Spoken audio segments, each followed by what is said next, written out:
And here's my boys. You notice they are all low down instead of up high. All the perch is completely empty because, of course, we're having another spring heat wave.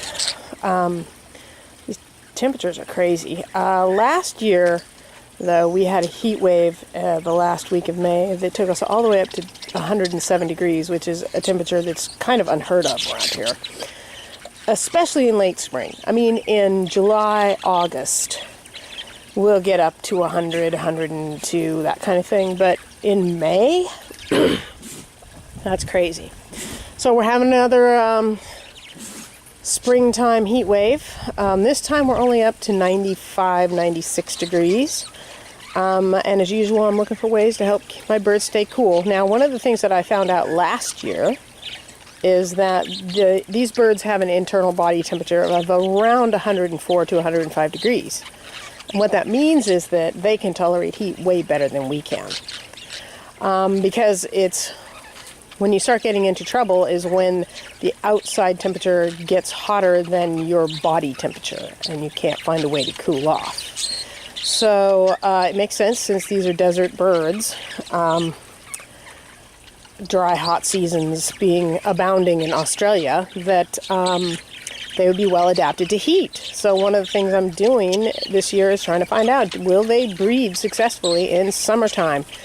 Even though everyone says they won't, because of course everyone said they would breed successfully in the winter, and they positively did not. So now I don't believe anybody anymore. So one of the things that I do is I'll come out and change their water halfway through the afternoon to cool it off a little bit. Try and keep it in ceramic bowls because they stay cool. And I put a couple of pieces of lettuce in their water because the lettuce encourages them to step into the water and take a bath. So many of these birds have bathed. Many of them have spent a lot of part of the day either on the floor of the cage, because when it's down low it's cool, or standing on the edge of the ceramic bowl because the ceramic bowl is cool. But right now, we do have a few little girls up here that haven't figured out that it's hotter up there than it is down low. But most of them are down here. Some of them even all the way down on the ground. And that's a good thing. So, and in order to insulate them from the worst of the full sunlight, they have these silvered insulating blankets on the south side of their cages and on the roof of their cages, to because it's like deep shade on the other side of these things. They're about a 1/4 inch of kind of a foam type insulation material with this silvered reflective stuff on both sides of that. And it really just blocks the sun completely. It's like a blackout curtain almost. So, so we do have birds breeding right now. And it's a little more work to keep them cooler in the breeding cages because, of course, they can't fly down to the bottom of the cage. So, I was first of all, my intention is to keep the top cages empty this summer. They have daddies with babies in them that are about to go. And this is little Gizmo and Cookie. Cookie looks like he's growing to me, putting on a little size. He's still smaller than my other fledglings, but considering what he went through, that's not a bad thing. And here is a little Gizmo, looking very birdish. Hi, Diddy Birdie. And I took Gizmo in last night because I've been feeding her mornings and evenings. And last night he just kind of rejected the food, took a little nibble and said, "That's enough, I don't want it." He's graduating. So they also have a ceramic bowl with water and a piece of lettuce in it. You can see the water in there, so that they can get cool in there if they so like to. So I put one of those in. I got 8 of them because I'm going to be only using the 8 lower cages this summer. And I didn't think I'd be breaking them out in May, but I certainly did. So, and the reason I get the ceramic, stoneware type plate is because it's cold. They stay cold, whereas a metal plate would not. A metal or a plastic dish would not. The ceramic stays cooler. So it works really well. And this morning when I came, I did this yesterday because it was 95 yesterday, and this morning when I came in to clean it all up, Stratus had eaten 3/4 of his lettuce leaf.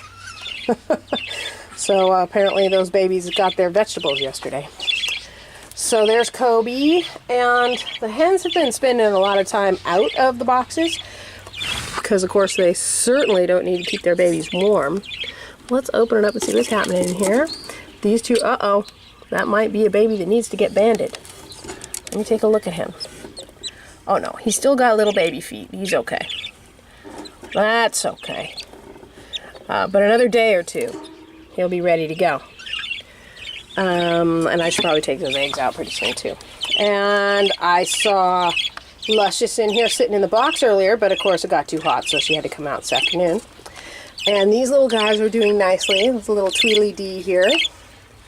One of them, I think it's this one, put on a growth spurt and got a little taller. He's gotten a little bit closer to what his other two brothers look like.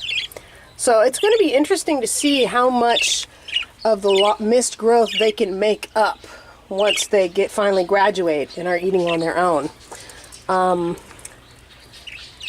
So yeah, I mean, I don't believe they could possibly make up everything, but and probably the one that's putting on the growth spurt is the oldest of the three in here.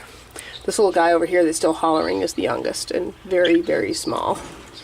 But we'll see. It's going to be interesting to see. And especially with Mr. Cookie over here and little Gizmo. Because they really, really lost a lot of growth time when they got abandoned. But I can tell that Cookie is growing. I'm not sure Gizmo's growing at the moment. He's more developing the feather at the moment, and there seems to be kind of a trade-off. Either they're developing feather or they're growing, but not both at the same time. So let's take a peek at these other babies in here. Let's see, Mama. Oh my goodness. And does last baby need his band? I think he does. Yes, he does. We'll go band him. Okay, so they're looking pretty good. That nest box is nasty. I'm going to clean it out in another day or so. So anyway, they look like they're going along. And I don't see any big problems here. I mean, we're obviously not doing 107 degrees like we did last year, but 95 doesn't seem to be discomforting anybody too much. Okay.